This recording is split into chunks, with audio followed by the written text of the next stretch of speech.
Expliquez-nous, Nicolas, des records de douceur sont encore battus en ce début d'année en France, mais aussi en Europe et ailleurs dans le monde. Oui, on a eu la confirmation la semaine dernière que l'année 2022 avait été la plus chaude jamais enregistrée en France. Hier, on a eu la confirmation que le phénomène est mondial. Ce sont des données publiées par le programme européen qui étudie le réchauffement de la planète.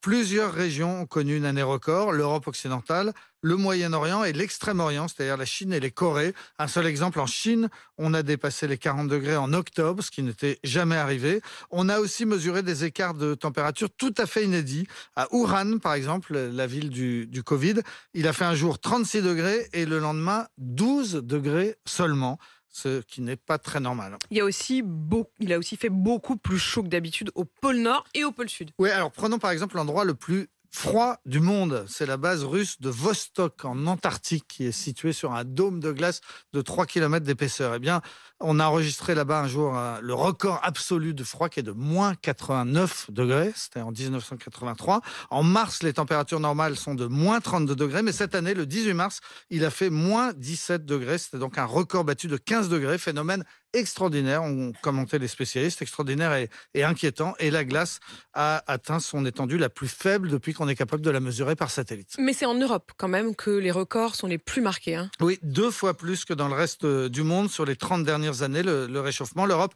est la région du monde qui se réchauffe le plus, à l'exception des pôles. À l'échelle du continent, 2022 a été la 2e année la plus chaude de l'histoire, derrière 2016. Mais dans toute l'Europe de l'Ouest, c'est-à-dire en France, en Grande-Bretagne, en Espagne, au Portugal, 2022 a bien été l'année la plus chaude, avec des canicules précoces. En France, par exemple, 34 degrés en mai ou bien 29 en octobre. Et ce n'est pas fini.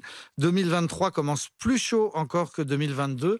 Le 1er janvier à Varsovie, en Pologne, il a fait 18,9 degrés, record battu de 5 degrés. À Vaduz, qui est la capitale du Liechtenstein, située au cœur des Alpes, il a fait 20 degrés, alors que la température normale pour le jour de l'an est de 0 degrés.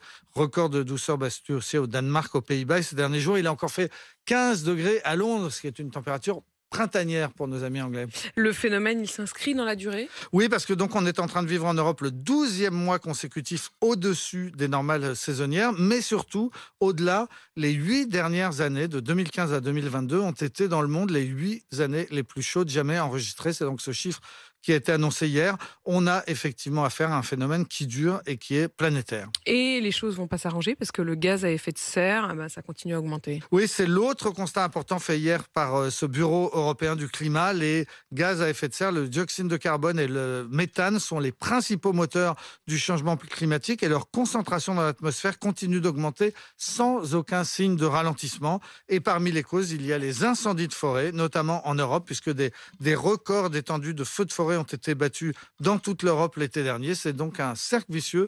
Plus il fait chaud, plus la forêt brûle, et plus la forêt brûle, plus il fait chaud. La seule petite bonne nouvelle, c'est que la couche d'ozone semblerait commencer à se reboucher. On en parlait tellement il y a quelques années. Ça, c'est peut-être une seule perspective un peu heureuse. Merci pour ces explications, Nicolas. Il est 7h57.